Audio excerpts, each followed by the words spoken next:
defense and offense together, and I thought that was good. And so the ability to kind of see what's what and for there to be some ownership, both coaches and players, I think is important. Both John Lovett and Tyquan Thornton went out with injuries. Do you expect them back this week? I think both of those guys are questionable right now. We'll have to see how that plays out here later in the week.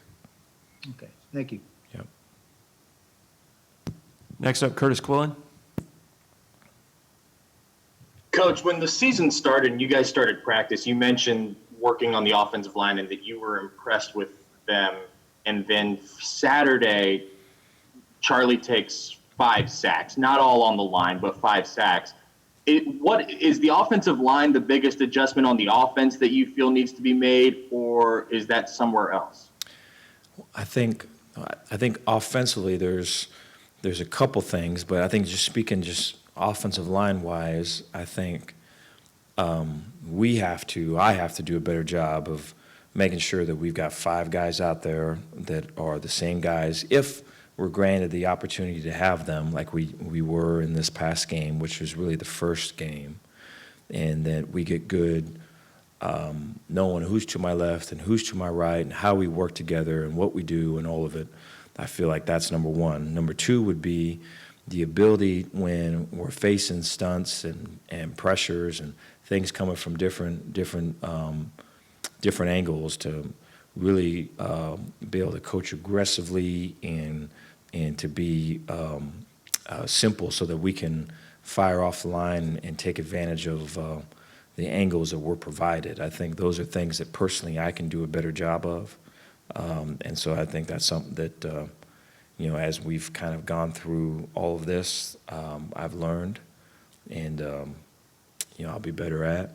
I think just offensively, though, like to widen it out, I think the consistency, right, the lack of, to not have penalties, right, to if a route is to be broken off at 10, let's break it off at 10, not at 8, not at 12. I think those are things that just need to be better and need to be more consistent. And, those are things that we've certainly have talked about in these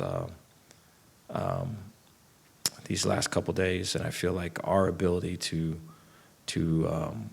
execute the ordinary things at an extraordinary level is going to be the key to getting this turned around. Go to Matt Roberts next. Yeah, Coach, you talked about Tell the Truth Sunday. I know y'all had Tell the Truth Monday at LSU. How beneficial is that for your team, and how well has that been received by your team, since bringing that here to Baylor? I think it's good. I think anytime there's just real strong accountability, you're able to have answers. I think that's kind of what, when you don't have success, I think people want to know why, and they want to know, like, okay, well, what do we have to do to have success then?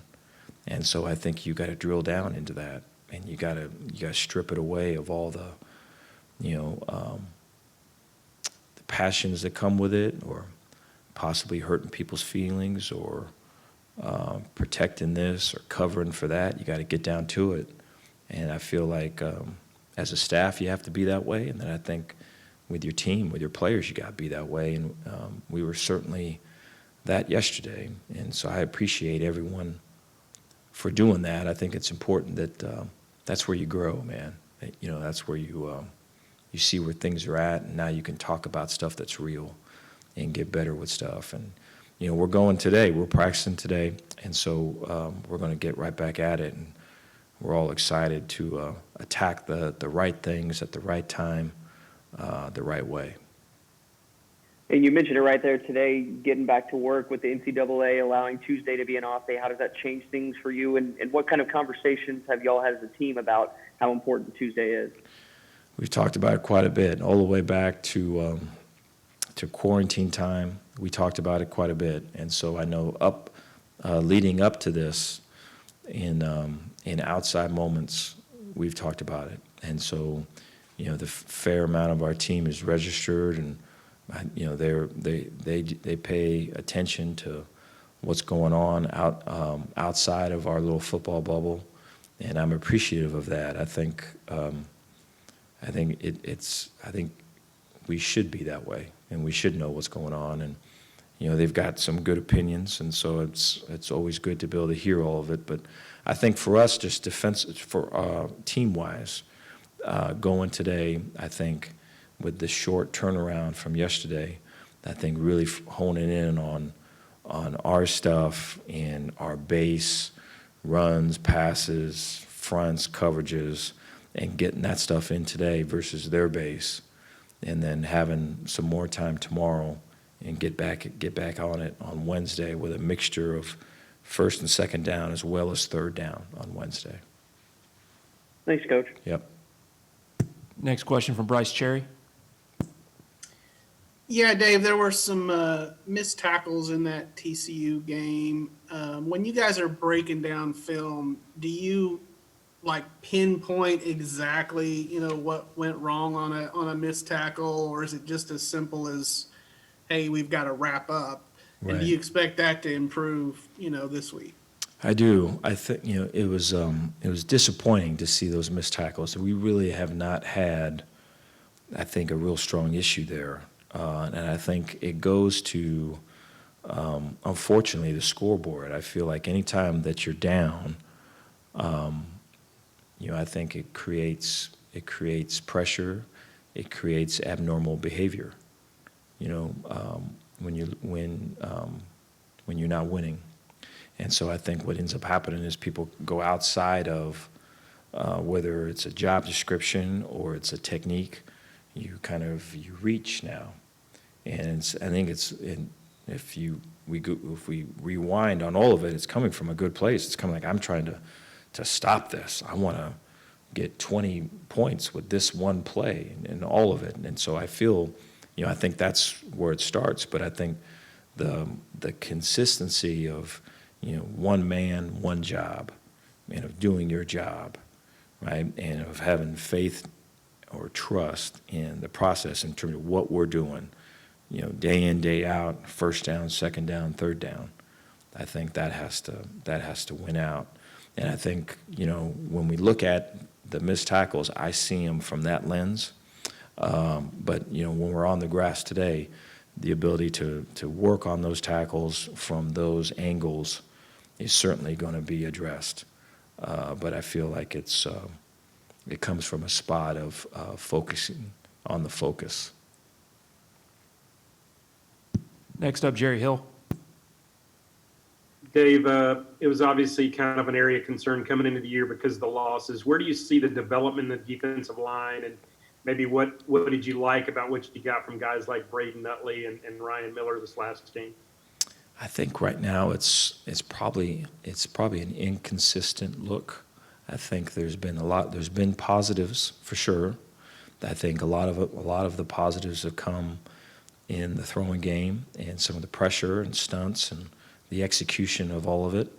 I think in the run game it's been a little up and down, and especially these past 2 weeks. And so I think all of which is going to be tested here with our upcoming game.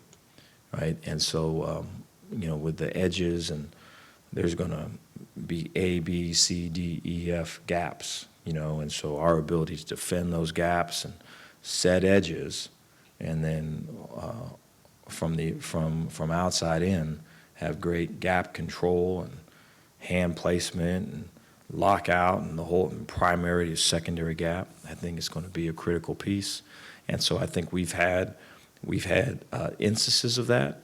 I think our ability to be more consistent, I think, is going to be really so important in a really strong defensive effort.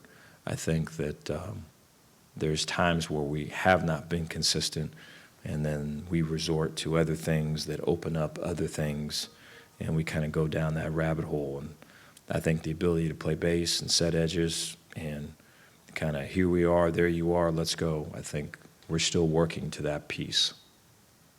You still looking for the right personnel there? Are you still trying to find the right pieces? Yes, yeah. There's guys, the effort there, the the I, the effort mentally, the effort physically, the buy-in. Really appreciative of that group. I mean, it is great to go. It is great to hang out with those guys in this pre-stretch, in the drills, because they're attacking it, man. Their mindset is to attack that stuff. And so, they, if you ever need juice, you go by that group, and they'll give it to you, And so I very much appreciate it. I think what we've got to be able to do is just we've got to get everybody back where they're in the condition that we can go out and get on the grass and do what we got to do, and then really find that right mix and balance of guys to get the job done. And I think we're still in the process that way. Go to Q Myers next. Coach, a couple quick questions for you. After watching the TCU game on film, how confident are you that your team can get off to a much quicker start this week versus Iowa State? And does Charlie Brewer still, in your opinion, give you the best chance to win games on Saturdays? No, I appreciate those questions. I feel that the faster start, I take accountability for that. I feel like that's something that I need to speak more into. I need to make a greater emphasis of. I think when we get to the stadium and we've got guys in the locker room or out on the grass, I think I need to have a better plan there. And so that's something that we're addressing right now. And then I feel like with Charlie, I feel like there's a lot of positive with Charlie in that second half. We've got to get it to where we're playing a complete game. And Charlie's being Charlie. And so I think, in speaking to him, right, his confidence, is there. It is, his want to perform at a real high level for the offense, as for his teammates, is very high. And so, I feel a great responsibility to do what I can to give him that opportunity. Go to Andrew Miner.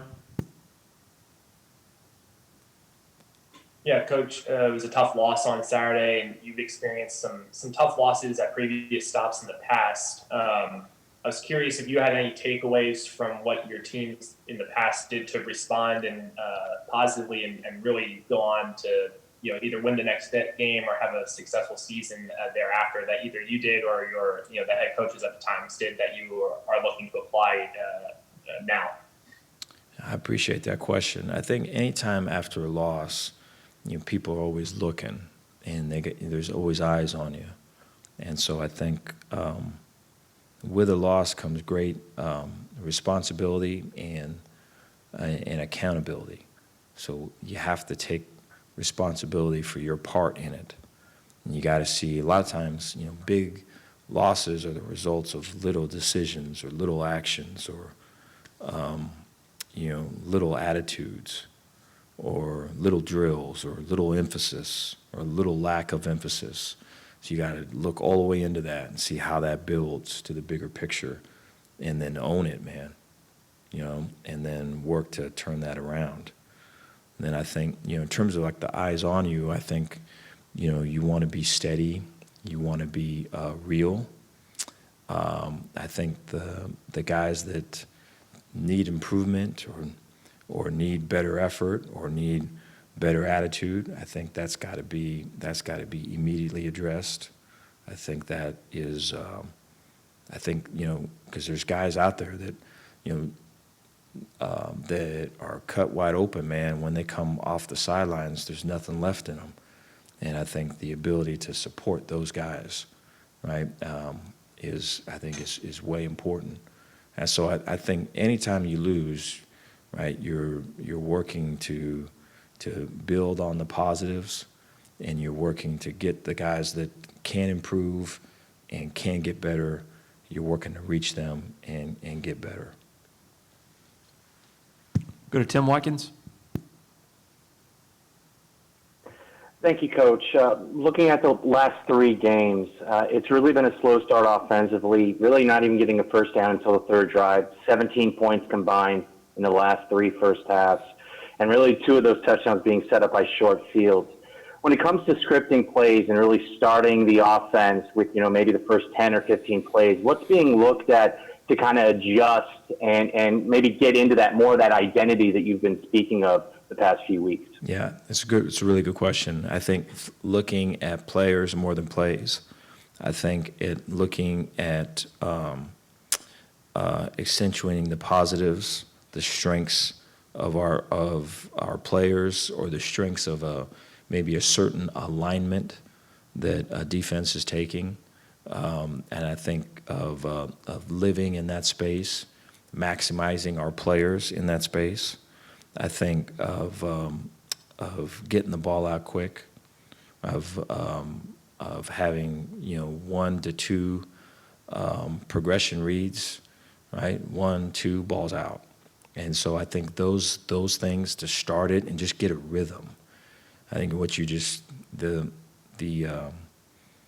facts that you just brought up there all speak to a lack of a rhythm, a lack of any flow, and so I think getting that rhythm going. Then I think what ties all of that in is tempo, is starting faster, getting some positive yards, and then going into a tempo mode, and so I think those things come up.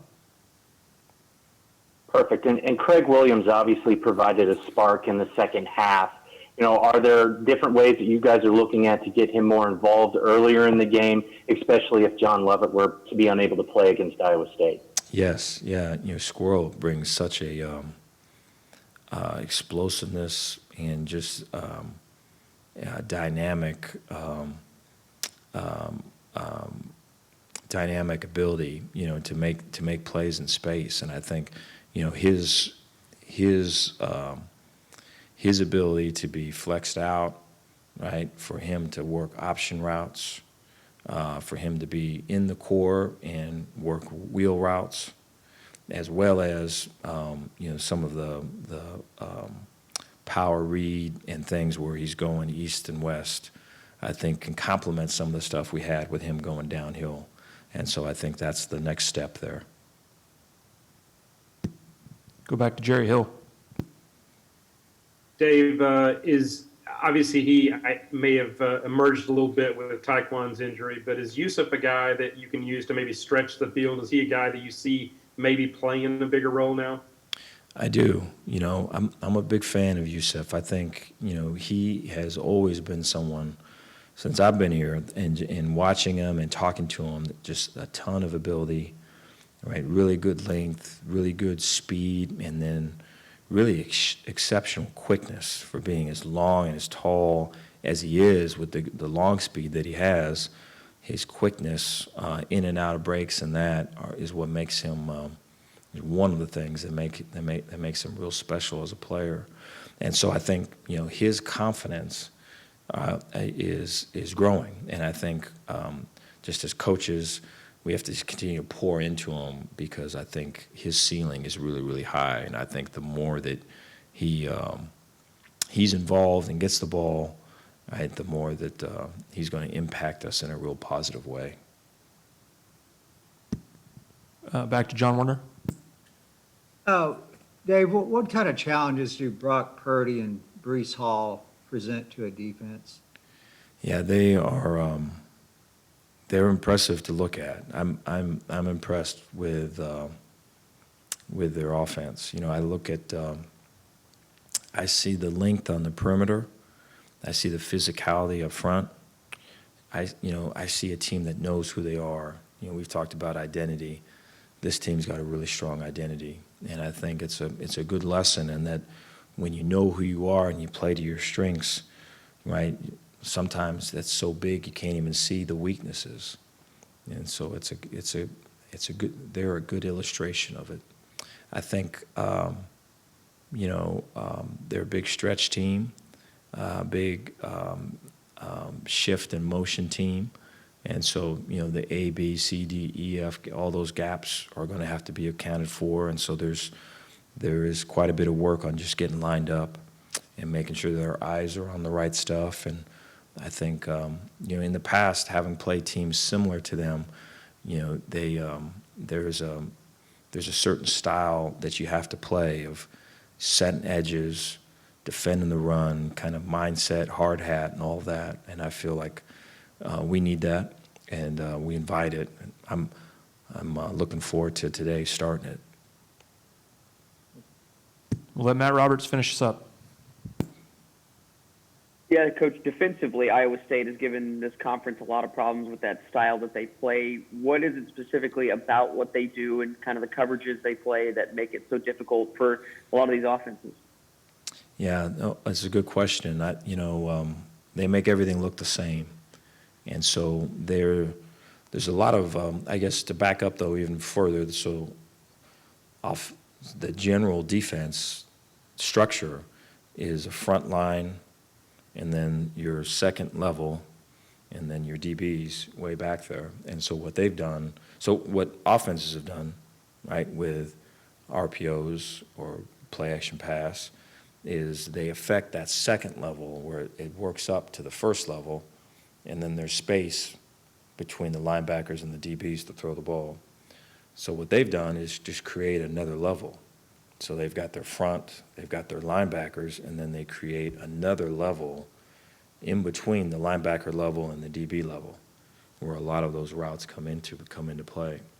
And then I think they also have the ability in the run game to get that guy, the other level guy, to be unaccounted for in the run game, right? Or if you do account for him, then you got to be concerned about edge pressure and all this other stuff coming off the side. So it's a great setup. I have a lot of respect for their coaches on that side of the ball. They've got really good players too, and there's a physicality and a team buy-in there that you can just kind of see. It really screams off the tape, and so it'll be a challenge for us. I think there's been some real competitive games in the past between the two schools, and I know that just being around our offensive guys, they're excited for the challenge.